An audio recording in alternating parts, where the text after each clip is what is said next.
The President, Misteri Pena Berkepala Naga Mas. Penulis Indra Adil.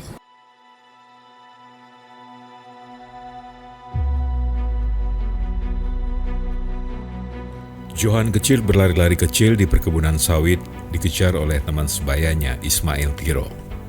"Johan, kau curang, mana kelerengku? Aku yang menang." "Bidikan kau tidak mengena, kelerengnya terlempar karena batu yang kau dorong pakai kaki dengan sengaja." "Siapa bilang? Kan jelas gacuanku terhenti karena terbentur kelerengmu. Jadi kelerengmu untuk akulah." Johan tetap berlari dan Ismail tetap mengejar. Mereka pun berkejaran di bawah pohon sawit yang telah berumur belasan tahun dan sedang produktif-produktifnya menghasilkan buah yang merah merona. Beberapa kawan mereka bertepuk tangan sambil berteriak, "Hore, hore, hore," sambil pula menertawakan Ismail Tiro. Begitulah masa kecil Johannes Tiro di tahun 1946, 1 tahun setelah kemerdekaan. Saat itu Johannes baru berumur 7 tahun, tapi masih belum menikmati bangku sekolah. Maklum, suasana perjuangan sedang berlangsung riuh, dan sekolah masih barang sangat elit di Aceh. Nama aslinya Johannes Tio, karena ayahnya She atau bermarga Tio. Ayah Johannes bernama Tio Buki. Tetapi karena Ko Tio, ayah Johannes tidak menggunakan lagi nama turunan sebagai nama depan, maka jadilah anaknya bernama Johannes Tio. Tio Buki adalah warga Cina yang secara turun-temurun telah bermukim di Nusantara selama ratusan tahun. Bermula dari kakek moyang mereka yang mendarat di Palembang, turun dari kapal megah Cheng Ho di bulan-bulan akhir tahun 1406 Masehi. Tio Buki ditangkap Belanda bulan Oktober 1946 saat terpergok menyelundupkan senjata dari Singapura melalui pelabuhan Kuala Langsa untuk pejuang Aceh yang tergabung dalam Batalion Harimau Kumbang. Sesaat sebelum tertangkap, Tio Buki sempat menitipkan sebuah seruling kepada anak buahnya untuk diberikan kepada Johannes. Sejak itu, tak ada kabar tentang Tio Buki, dan para pejuang menganggap saudara tua Tio telah dieksekusi mati oleh pasukan Belanda. Johannes Tio menjadi yatim piatu. Karena ibunya seorang Katolik yang taat, menyusul tak lama kemudian, akibat bersedih. Tinggallah Johannes Tio sendiri tanpa sanak saudara, yang kemudian diangkat oleh Khaidir Tiro. Saat itu banyak pejuang-pejuang Aceh bermarkas di Langsa. Khaidir Tiro, ayah dari Ismail Tiro, adalah komandan Batalion Harimau Kumbang, salah satu batalion pasukan Daud Bere yang ditakuti Belanda. Komandan tertingginya adalah Hasan Saleh. Nama Johannes Tio diubah sendiri oleh Johannes menjadi Johannes Tiro sebagai penghargaan terhadap ayah angkatnya itu. 14 tahun kemudian Johannes tumbuh menjadi pemuda tampan dan cerdas yang mempunyai usaha perdagangan tekstil di Langsa. Usahanya berkembang dan ia mulai berpikir untuk merambah ke Medan. Tetapi ayah angkatnya Khaidir Tiro menyarankan ia ke Jakarta. Karena Khaidir mempunyai teman perjuangan yang sukses di Jakarta sebagai pengusaha. Itulah Kapten Markam yang mengundurkan diri dari tentara setelah menjadi ajudan Jenderal Gatot Subroto sampai Jenderal Gatot menjadi Anumerta. Kapten Markam lebih mengutamakan bisnisnya daripada karir di tentara. Kapten Markam saat itu sudah menjadi konglomerat pribumi paling sukses dengan perusahaan induk bernama Karkam. Markam adalah penyumbang terbesar emas di puncak Monumen Nasional atau Monas. Dari 38 kg emas yang bertengger di puncak Monas, 28 kg berasal dari Markam dan sisanya merupakan sumbangan dari pengusaha-pengusaha nasional lainnya. Markam pula lah yang membebaskan lahan untuk Stadion Gelora Bung Karno dengan dananya sendiri.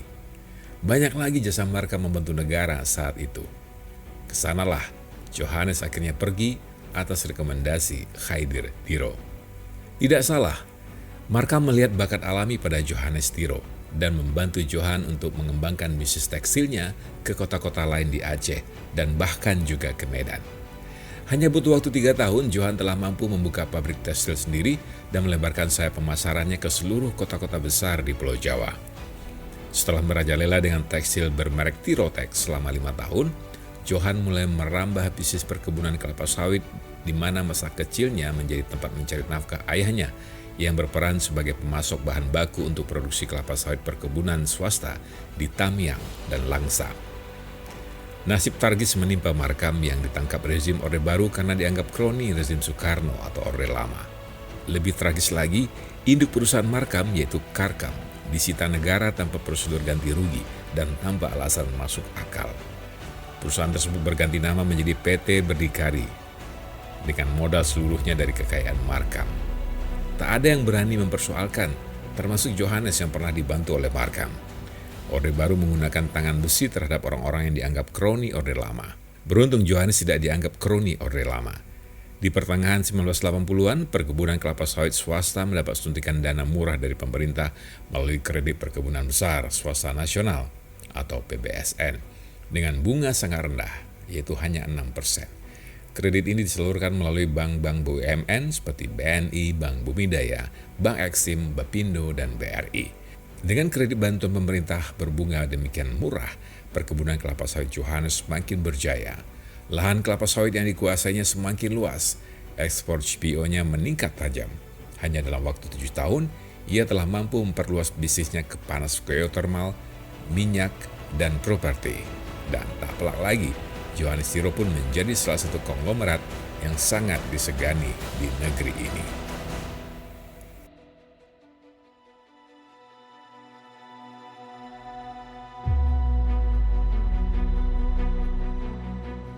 Johannes Tiro memulai acara dengan memperkenalkan Sutan secara resmi.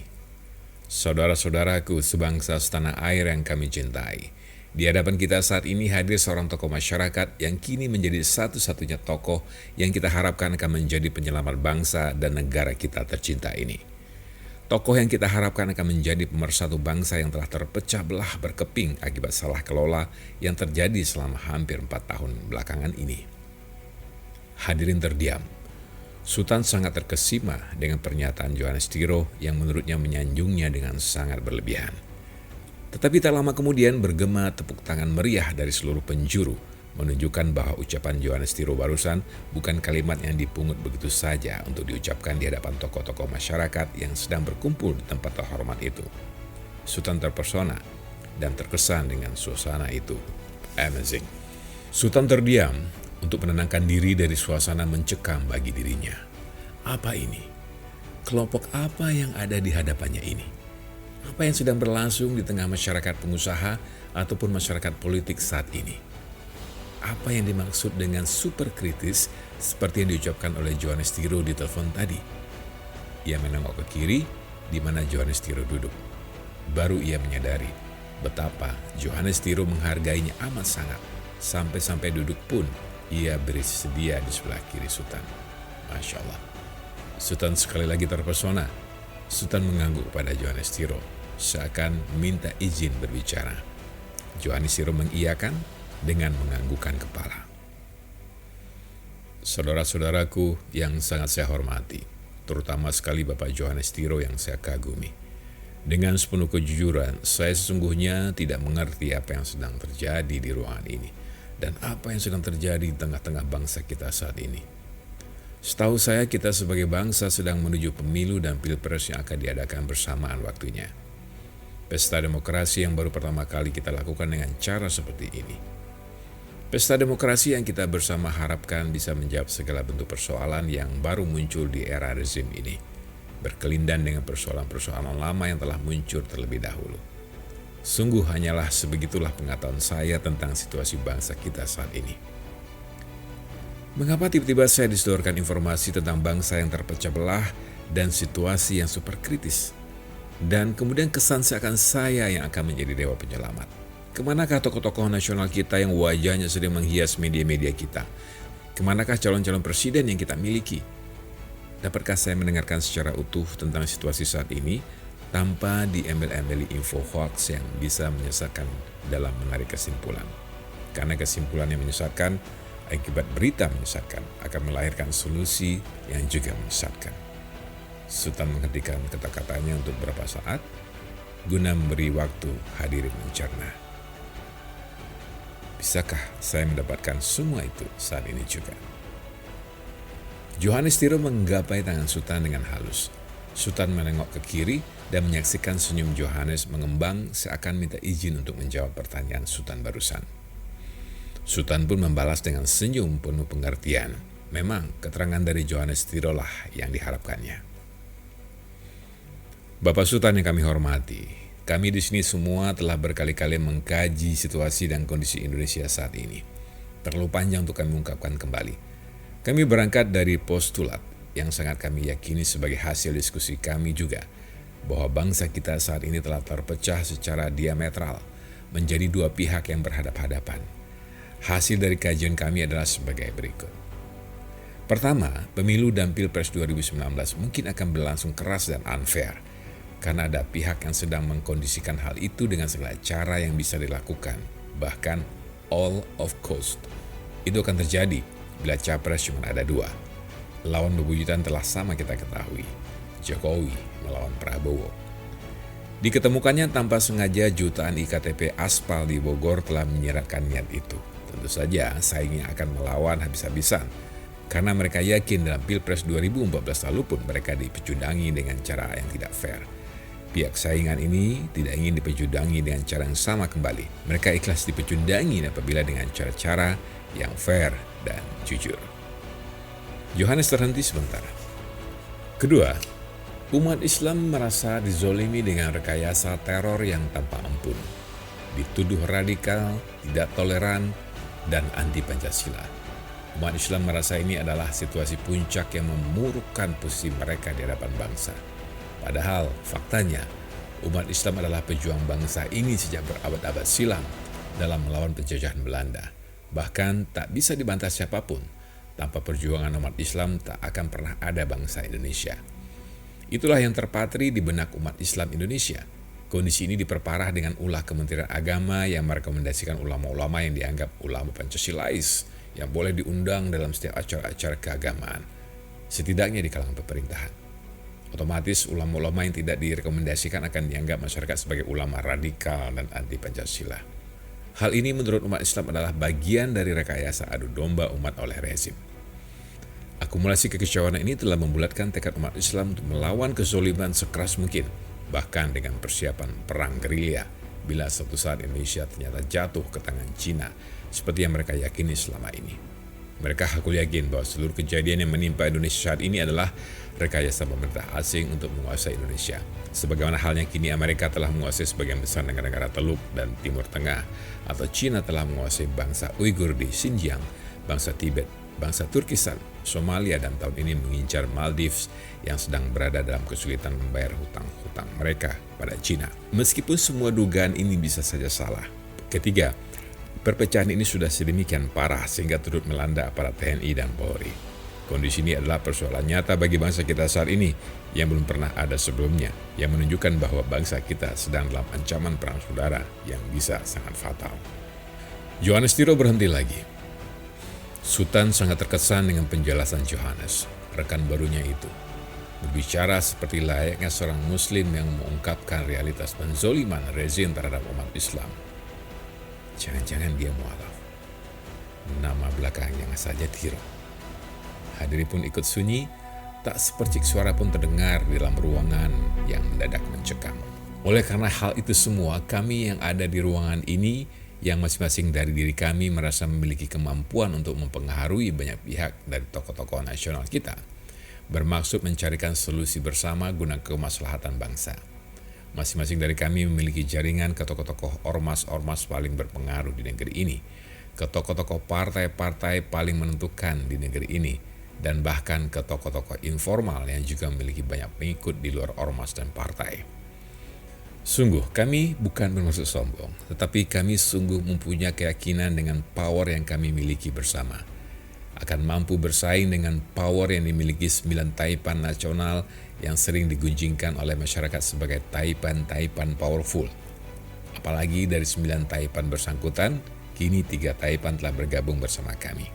Karena mereka menyadari bahwa langkah-langkah mereka selama ini hanya melahirkan konflik demi konflik yang semakin membesar dan tinggal menunggu ledakan spektakuler yang akan menghancurkan seluruh komponen bangsa dan pasti merugikan semua stakeholder di negeri ini. Yohanes Tiro berhenti, cukup lama juga, guna memberi kesempatan Sultan mengolah kata-katanya. Pahamkan Tuan Sultan dengan yang kami maksudkan? Sultan terdiam, ia merasa berdosa telah alfa dari pergolakan politik di negeri yang dia cintai ini. Dia begitu sibuk membangun sarana untuk kemaslahatan masyarakat sekitarnya yang berujung pada membangun masyarakat luas secara berkelanjutan. Dia begitu absurd dalam menilai tokoh-tokoh politik negerinya. Absurd karena menganggap bahwa dimanapun negara, tokoh-tokoh politik adalah orang-orang yang terhormat, yang peduli pada bangsa dan rakyatnya. Orang-orang yang menurutnya bersedia mengorbankan waktu, tenaga, dan pikiran, bahkan hartanya untuk bangsa dan negara.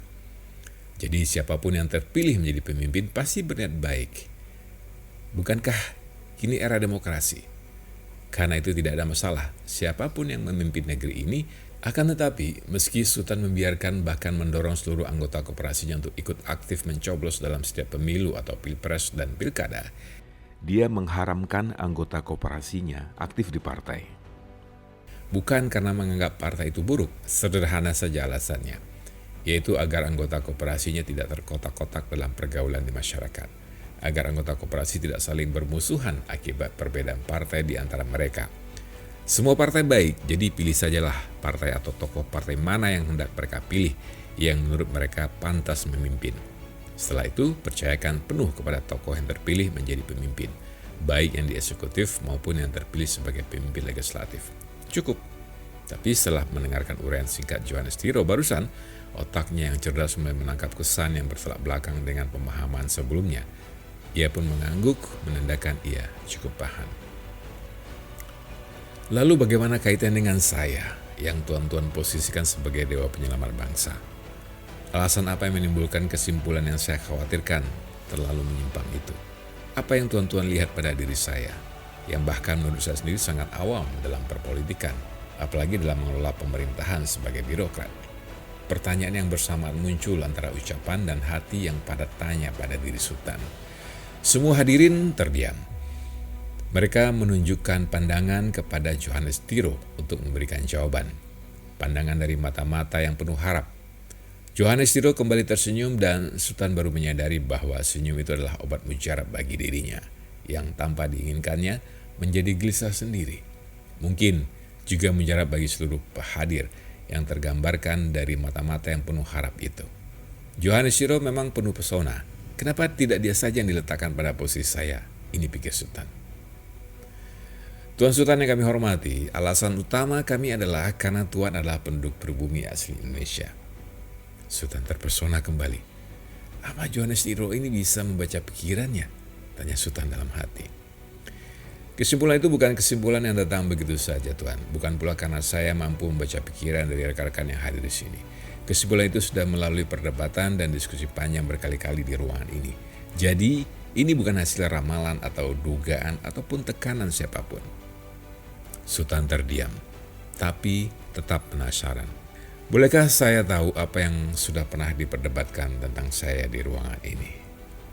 Kembali hening.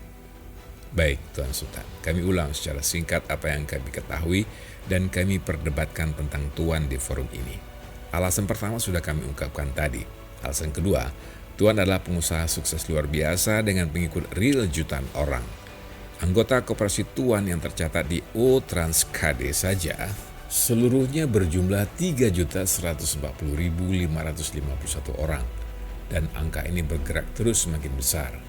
Belum termasuk anggota koperasi spesialis seperti koperasi susu, koperasi peternak kambing, koperasi peternak ayam, koperasi peternak sapi, koperasi peternak ikan, koperasi nelayan, dan lain-lain yang jumlahnya belasan ribu orang. Gabungan semua anggota koperasi Tuan beserta keluarganya yang bisa mencapai belasan juta orang adalah kekuatan besar yang tak mungkin ada tandingannya di negeri ini. Tidak oleh ormas-ormas besar, apalagi oleh partai-partai terbesar termasuk Golkar sekalipun.